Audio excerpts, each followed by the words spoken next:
What's up, people? Welcome to this episode of the By the Hood podcast or webcast because I don't know how you're consuming this content. I'm your host as always. My name is Jimmy, and as we start off every show, that's with gratitude. Just want to say thank you to everyone and anyone who supports anything that we've got going on. Special shout out to all the students from By the Hood University, as well as the youth from the By the Hood Ownership Camp. My partner in crime, Corey, is not with me today, but our platform is designed to highlight brothers and sisters who are doing positive work, putting out great energy into our communities. And this brother that we have with us is a very, very special guest. I'm excited about this conversation. I recently went to one of his events, and it was just powerful. It was very. That's the only word I could use to describe it. Was powerful, and I look forward to attending many more events and getting involved and trying to help these guys in their mission. Without further ado, I'd like to introduce my brother. I got Douglas Reed from Black Man Hill on. Doug, how are you, good brother? I'm doing great, bro. What's going on, Jimmy? Oh man, I can't complain, man. I'm excited about having this conversation, man. It's always great to talk with you, good brother, and talk about your story, because one of the things is I want people to understand the work you do, but also where you come from. So let's just get right into it. So where were you born and raised? Born in out of Cincinnati, Ohio. Okay. Even on my social media stream, you'll see me say just a kid from Cincy. So out of Cincinnati, Ohio. I'm a little younger than you, but I'm close to 60, man. I'm 59 years old, so I'm just glad. Wow, I didn't know you were 59, man. You look amazing for your age. Yeah, well, thank you, man. Listen, let me ask you this question though. So, what kind of student were you coming up in Cincy? I'm gonna say this: I was an average student through elementary, middle school, high school. Had aspirations of being a basketball star. I actually played, freshman year. Had a lot of glory. Actually, one of the guys that I played with, LaSalle Thompson, ended up playing 15 years in NBA. But my senior year wasn't focused. Had a young lady pregnant, and she had a baby on the way, and all that stress and everything that kind of complicates that being a 17-year-old. Man, so what were your plans at the time? Like when you got a baby on the way, basketball is not working the way you thought it would. So did you have any other plans, or what were your thoughts back then? Total confusion. If I could be honest, Jimmy, total confusion. Didn't know what my plans were, how to actually, to go about that and handle that kind of responsibility. But I did go to college. I went to college for 2 years. And I'll be honest, once again, I mean, this is, you get by the hood. So going to college was like, I wasn't getting paid. Mm-hmm. I wanted money and, going to class and, I was a broke student. So I made a decision to actually join the military. Okay. What branch of the military did you serve? United States Army. Actually spent 8 years active and 14 reserve. Went to my basic training in Fort Jackson, South Carolina, and then got my advanced training in Redstone Arsenal. And now I got to go back. So my first duty station, I'm from Cincinnati. I thought I would go somewhere in Kentucky. My first duty station was Frankfurt, Germany. So now you telling a 17-year-old kid he's going to, 18-year-old kid, he's going to Frankfurt, Germany. Like, where's Frankfurt? You know what I mean? Like, where's that on the atlas? Or where's that on the map? So that was my first duty station. And I know this is a loaded question, but I just want to get your perspective. How did going to the Army kind of shape or change your life? I needed that, bro. Like, I was a good student, but yet had a lot of stuff, be honest, that I was dealing with. Wasn't too disciplined. So when I went into the Army, it was all about the discipline. Okay. All about being consistent, the discipline, having a regiment, being focused. So that actually changed my life in a lot of different ways. Okay, man, it sounds like is what you needed at the time, right? Ooh, yes, sir. Definitely needed at the time. And of course, a lot of people, maybe that's where my motivation comes from. Okay. Always hype, what the Army calls the esprit de corps. So taking that to another, to another limit, I guess. So you were career military for the most part. Let me ask you this question. How did you make that transition from, military to some of the work that you're doing today? Like, how did you get involved with Black Man Hill? And before you even talk about how you got involved with Black Man Hill, why is it important for you to be involved with an organization such as Black Men Heal? Like, were you always thinking about mental health as it pertains to our brothers, or where'd that come from? Yeah, I wasn't thinking about it pertaining to our brothers. Like you hear about mental health, you hear about therapy, and of course, honestly, with the death of George Floyd, I think that's when us, as far as our community, really started to understand it or see the trauma and the vulnerability, and we wanted to speak out. Of course, we witnessed something, live. Mm-hmm. And to hear George Floyd call out his mother, like we all can relate to that. And actually, I got involved with Black Man Heal through a friend of By the Hood, which was Tank. Okay. Me and Tank went to church together. He called me. He's like, "Yo, Doug, go over to Black Man Heal. He'll talk to Tasman Suleiman, who's the founder. Tell him about being on the executive board and things that you can do." I was like, "Oh, okay, good opportunity. I've done some work. I love being a servant." So I met up with Taz and told her what Tank said, and then she said, "Bro, we don't have no executive boards. We don't have none of that. What we do is we get free therapy, and a lot of people, Black Man Heal started with no money. So she said we do a labor of love." And I was like, okay, then I thought about it, with this mental health, about therapy, and of course, some things that I was struggling with. I said, well, I need therapy, So I went through that transition with therapy, and I was like, yo, whatever I can do to be an advocate for this, be vulnerable and, be transparent as far as healing, being in the military. One thing that happened to me, I've been diagnosed with PTSD and depression. I witnessed a bombing in Frankfurt, lost a soldier in the Iraqi war. So, that helped me through that process. So, as I thought about it, I was like, yo, if I can get our people to really understand the importance of this, to understand the importance of healing, I'm all in. You know what I mean? So that was really the transition of it. Well, shout out to our brother Tank. And I do have to ask you this question because, growing up in the inner city, I know how mental health and therapy has traditionally been spoken of or treated. Like, what kind of struggle is it, trying to get our brothers to embrace, dealing with their mental health? Well, you know what? And now I think about it, it was this show or podcast, I don't know who it was, but, one of the things about, making that first step, like it takes courage. Mm-hmm. I don't know which one of y'all said it, and I still say it today, and people think I'm this great person, but I got it off of y'all. Mm-hmm. So in one of your podcasts, somebody said, stop fearing your fear. And I was like, wow. Yeah. So now that makes me, the approach is things that I fear, stop holding on to it, face it head on. Mm-hmm. So at that moment, it takes a lot of courage to say, I need therapy. Like, from where we from, like, you need therapy. Like, yo, bro, you crazy?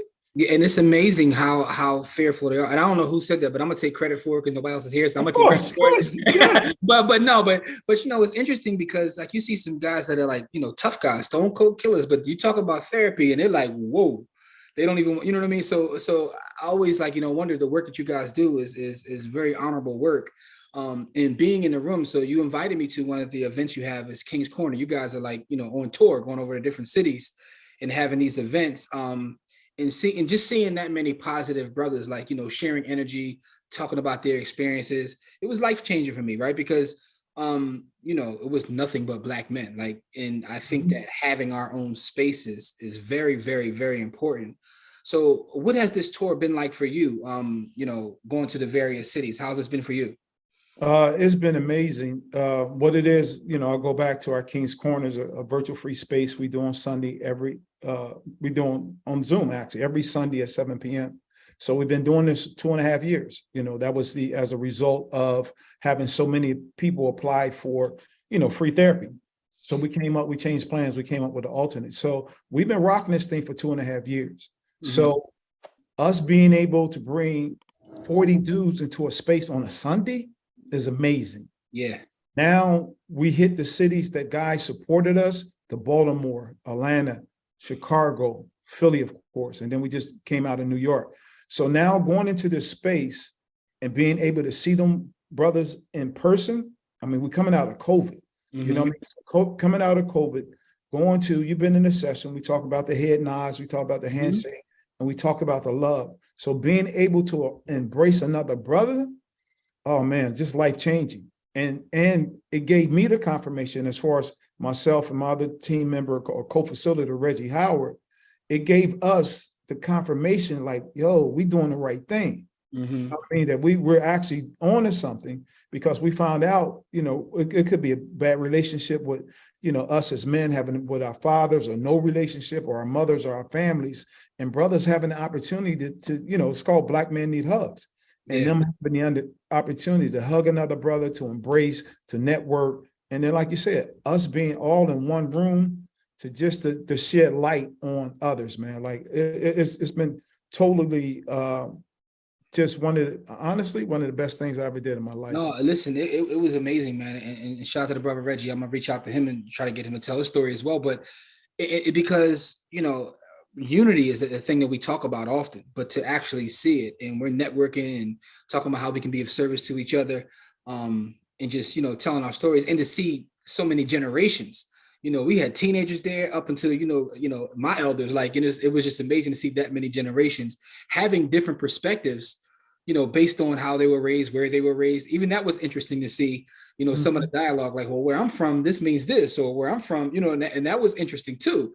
Yeah. So, I can only imagine what you're seeing city to city is powerful. Now, in terms of that Sunday King's Corner on Zoom, in case somebody who's listening or watching wants to participate, how do they participate in King's Corner? There's a brother out there who says, look, I just want to, participate in this King's Corner that you have every Sunday. What's the procedure? Yeah. Well, one thing they can do all across all our social media streams is Black Men Heal. Our biggest following is on Instagram, but go on our link tree, go on the website. It says King's Corner virtual space. Click on it, sign up, and then you'll be able to get on. You can get on that space, and what happens? There's no commitment. You don't have to turn on your camera. You don't have to talk. But a lot of guys do, because what we found out in this is brothers want to be heard, just like, what you guys are doing. Y'all speaking it, but brothers want to be heard. They want to be recognized and acknowledged. And we do just that. So, click on the bio, put your name and stuff in there, register, and you'll get a reminder. Once you register, you'll get a reminder every week what we're doing. And then we just look forward to seeing you guys. Yeah, man, listen, it's amazing work that you're doing, man. And I definitely wanted to have you on to talk about that, to see how you got to this point. And I see how the military kind of changed your life, gave you the discipline you needed. And now, you're reaching back out and helping other brothers. Let me ask you this question. For you personally, and also for, your organization, what are some of the things that you're looking to do or impact moving forward in the future? Yeah, I'm gonna go back a little bit too, because I want your audience to get a full understanding of this. And I know you guys talk about it a lot. So even after my career in the military, and I joined the reserves, so kind of doing the reserves in my regular job. So my regular job, I worked in the federal prison. I retired out of the federal prison. So I actually came into working in the prison system in the early 90s. So you got to think that was right at, when we talked about the crack epidemic, 1986 Anti-Drug Act. So that was at the height. So only thing that I saw come into this system, which is supposed to be a paramilitary system, and the only thing I'm thinking about is a career, coming out of the military, trying to make a career. Of course, the prisons are hiring because they're locking all of us up. So I had the opportunity to actually speak to, and I saw in the federal system, some, people, well-known people come into that system. One person in particular that kind of guided me and I would say even trained me. If you're familiar with The Wire, remember The Wire back in the day, but now I say back in the day, but it wasn't long ago. That story from The Wire was based on a guy named Melvin Williams. Yeah, I'm familiar with him. Melvin Williams did Fed time. Melvin Williams was one of the first cases that the feds discovered with the wires that they could tap and all that. That guy showed me a lot down at FCI Fairs, and I'll never forget it. And the biggest thing that he showed me, we're not talking about some hands-on training, was respect for another man. And I was able to actually do a whole tenure of a career. And a lot of what I've learned was just respecting another man. Mm-hmm. Disrespect is a whole nother story, and you deal with that accordingly. But the respect was big. So for me to actually be involved, actually see that, mm-hmm. and be involved in that, and to actually come out here now, you know, I even did a stint doing prison simulations, traveling the country with a young lady named Sue Ellen Allen, white lady, 70 years old. We used to be called the odd couple, because if you asked us who you think went to prison, what they're gonna say? Of course, me. Yeah. It was her that actually had did 7 years in Arizona State Prison. So I traveled the country. We went to Columbia University. We did things up in Scranton, I think it was. Our last stop before we stopped this tour was in Tennessee, Nashville, Tennessee, right after the tornado, mm-hmm. in front of Tennessee legislators, bro. Yeah. Politicians, like, we did this thing. That was at the beginning of COVID. Like, I'm getting on a plane coming back home, like, this COVID thing, like, I don't even know if I got it now. You know, yeah. that fear. So all of that, man, and this is part of my why. You know, what I've learned in this field as being a mental health advocate and my voice being heard is I got lived experiences. The military. Let me ask you this question. You talked about the military and how that shaped you with the discipline and all that.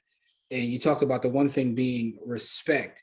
What else did you take from, you know, your time in the corrections, right? Because I think a lot of times it's based on stereotypes and things you see in pop culture. But, you know, as someone who does work behind the wall, like I've spent time in the youth study trying to, you know, work with those brothers. Some of those brothers are brilliant. They got into some situations, but some of them are brilliant. And I tell people that, and they're like, "Are you serious?" I'm like, "Listen, these are some of the smartest brothers I ever met."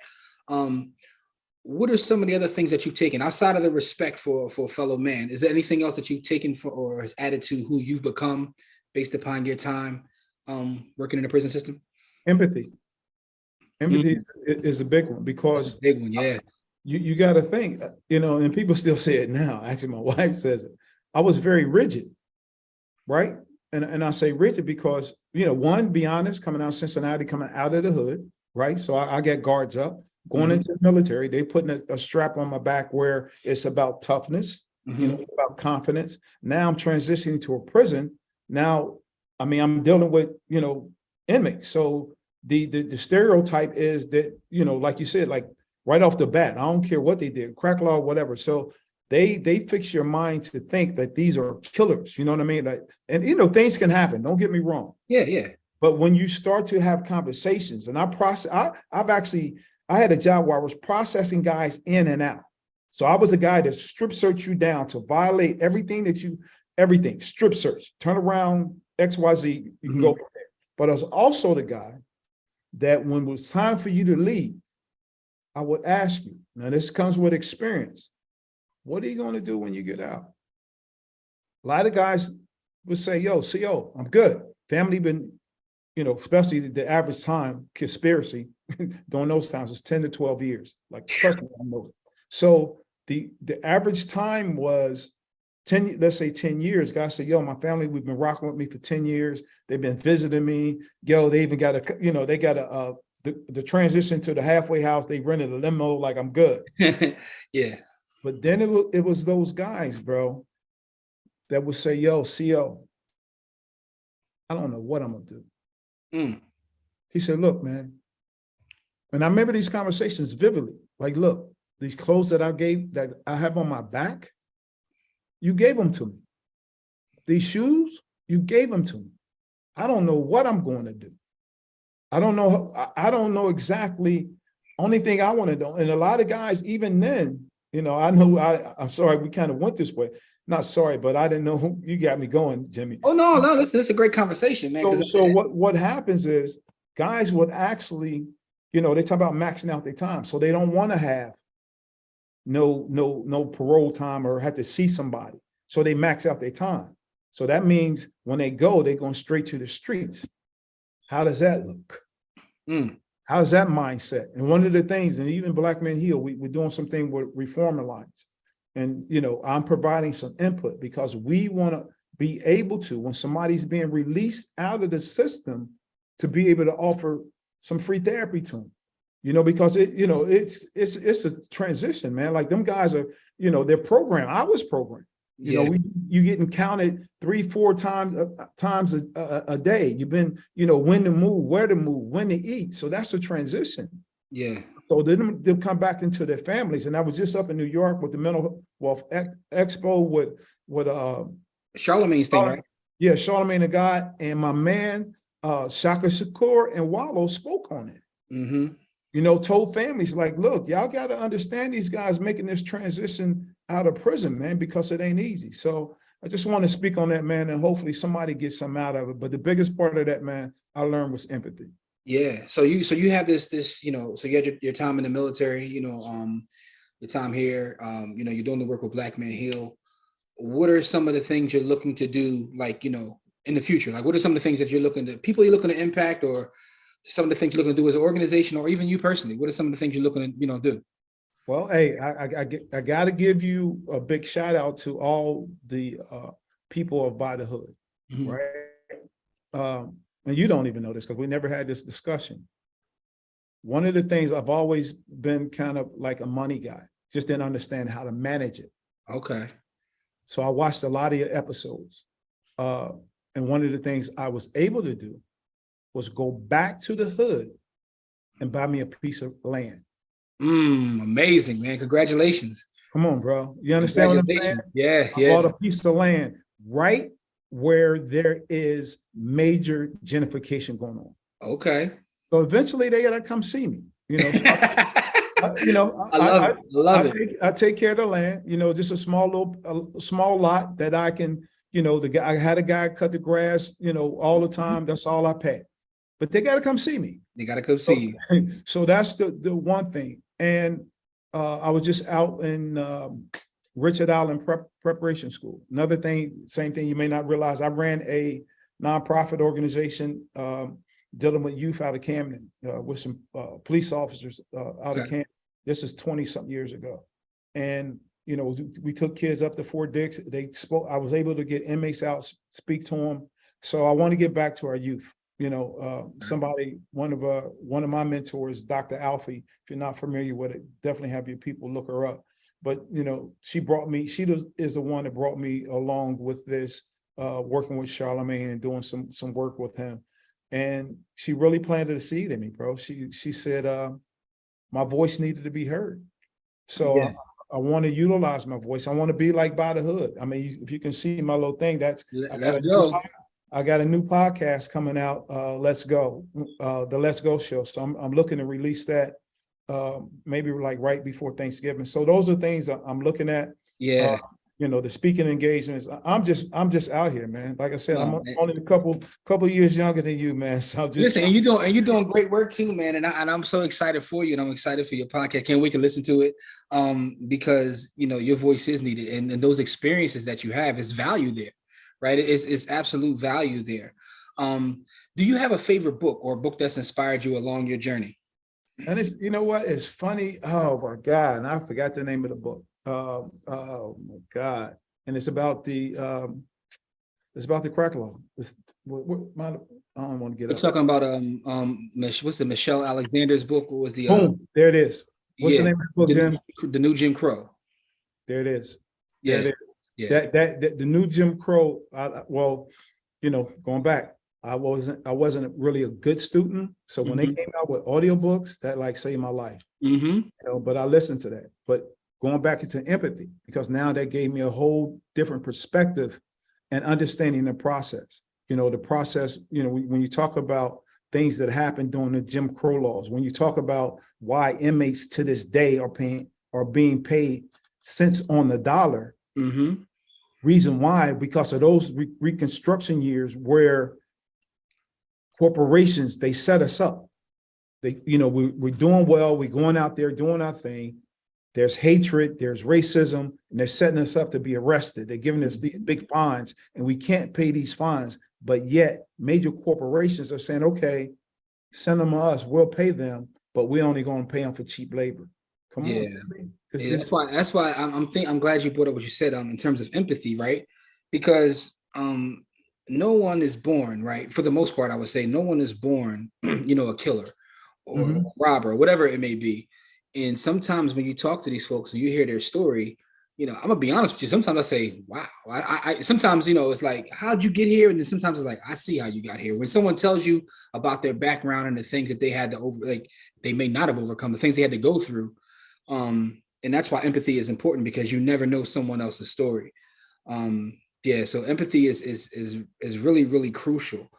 In terms of your journey from where you started as a kid in Cincinnati to where you are today, literally impacting the world, I'll say, what has been the biggest hurdle or something that you had to overcome personally to get you to become the man you are today?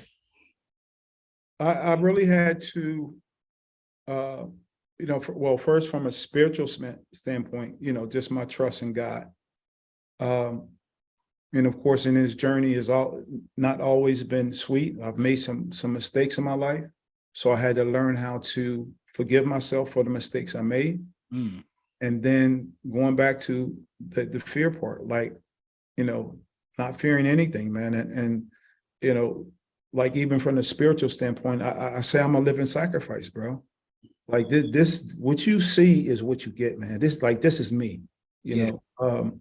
And I just want to get back, man, because especially now, mental health is big right now. Our voices are being heard with you guys by the hood are doing, educating our young folks, older folks. Like this, we are history, bro. You know what I mean? We are the current history. So, and that's powerful. We are history. I'm just trying to write a book, man. You know what I mean? Not literally, but walk this thing out. Who knows? Maybe I'm speaking existence. Maybe there's a book, but I just want to be a part of history. I want to be that's why I say just a kid from Cincinnati, because any kid out there, even an adult, man, that's been struggling with their past, their youth, let me be that voice, man. Let me hear my story, man, and just understand that you can do it. You know what I mean? Stop fearing anything. Don't be worried about anybody. Don't quit. Have confidence in yourself. And more importantly, love yourself, man. Man, that's powerful, man. I don't know what else to add to that. We are history. That just inspired me right there, good brother. And every time I talk to you, man, I just leave ready to go do something positive. Like I'm ready to go. I feel like I gotta get to work. It's the let's go. That's why man. I feel like I gotta go get to work now, man. Like Doug told me I'm making history. I gotta go do some work, man. I gotta y'all doing it. Y'all doing it. Listen, man. I just want to say again, on the record, man. I appreciate the work that you're doing, man. I want everybody to go check out Black Men Heal, and for the brothers out there, man, just take it. You said it's no obligation to speak. I'm gonna shit. Just pull up the King's Corner to see what it's about. To get familiar with that, because again, being at one of the live events, man, it was life-changing, man. It really was. It was so much positive energy. Again, another time where I left, I'm like, man, I gotta go do some work. And let me say this too, because and this was kind of strategic in a way, because it's on Sunday. It's football Sunday. It's after the 1 o'clock game. Yeah. I mean, the 4 o'clock, like right before. Yeah. Then it's before the 8:30 game. It's 7 to 8:30. So we're gonna get you out in time. I mean, you know what I mean? So if you're a sports fanatic, we're gonna get you out in time. Like you can come in there 7 to 8:30. You got time to still watch the game.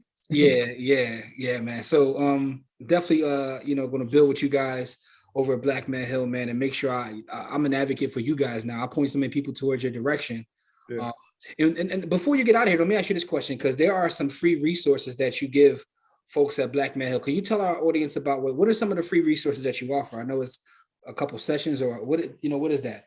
Yeah. So of course, just sign it up, go to our website, go on our link tree. We give 8 free sessions, therapy sessions. We're actually in 8 different states now.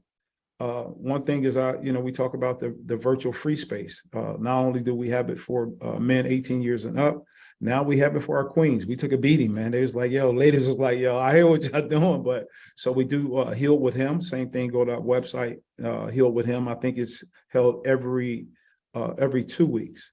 Okay. One thing though, man, and I'm gonna put it out there, man, because it's gotta happen. And we're working with the city of Philadelphia on it. Mm-hmm. It's called gun violence group therapy. Mm. So those individuals, man, families, youth that's affected by gun violence, here's an opportunity to sign up for it. We got a program dealing with that. Same thing, it's in our bio. And the reason I say that, man, because some of my trauma came from gun violence. Mm-hmm. Father was killed when I was 4 years old, right? Shot in the head. Him and his buddy had an argument who was the oldest. Only memory I have is, I got two things. I got one memory that I have is being at that funeral and that oak tree, that big oak tree. I remember that. Mm-hmm. The other thing I remember is carrying all that trauma on my back of anger, fatherlessness for 50-something years. Feel me? Yeah. That's why I'm telling these brothers, man, one of the things I learned, like your feelings are valid. You may not, based on other people, they get, opinions or whatever, no matter how it sounds, sometimes it's inaccurate. It may not be there, but your feelings are valid, man. That's why you have them. Your emotions are valid. So that's instrumental, man. So those are the programs we have: free therapy, King's Corner, Heal with Him, gun violence, group therapy. And of course, our King's Corner tour, man. Hopefully, we come into a city near you. Yeah, yeah. And if someone is looking to, kind of support you guys, whether it's, fiscally or otherwise, how do they go about, helping to support your guys' work? Well, they actually, like I said, go on our website, our social media streams, and definitely hit donate. We got a big gala that's coming in. I hope to see you there. As a matter of fact, I'm putting it out there. I don't want to see one. I want to see the whole By the Hood. We're bringing the whole team. The whole team. So a gala November 11th. That's going to be at the Adventures Aquarium in Camden, New Jersey. We had it last year. It was sold out. So if you're going to get your tickets early. The tickets on sale already, or have they went on sale? On sale already, bro. Tickets are on sale already. And those are the means, man. All social media streams: LinkedIn, Facebook, Instagram, Twitter. We're everywhere. Okay. Listen, brother, I just want to say again on the record, man, I appreciate and love the work that you're doing. You're needed. Your voice is needed. And anything that we can do to support you, brother, we are there 100%. But I just want to say thank you. Listen, you've inspired me. So I just got to say thank you, good brother. Yeah, thank you, man. And of course, one thing too, in reference to follow me, follow the new Instagram page I just made up, and it's called D Reed. They call me D Reed. I'm Douglas Reed, but AK D Reed. Okay. It's D Reed. Let's Go Show. Okay. Right there. And I'll share that within the show notes in the description of this episode. Yes, I'll sir. put all your information for Black Man Hill as well as your personal, so folks can check out your work and see everything that you got going on, and also support your new show when you drop the show. I'm looking forward to that as well. So everybody, listen, go check out Doug. Support Black Man Hill. This is important. We talk about doing positive work in our neighborhoods, and this is something that is definitely needed. We talk about finance, but this is the other part, right? Health is wealth, and we got to make sure that we're supporting each other and showing love to each other, man. That's the main thing, is show love, man. I believe that Black love is Black wealth, right? So with that being said, man, everybody out there, as we always say, it's not about how much money you make, it's about how much you keep. Game elevates. We'll see you guys in our next episode. Peace.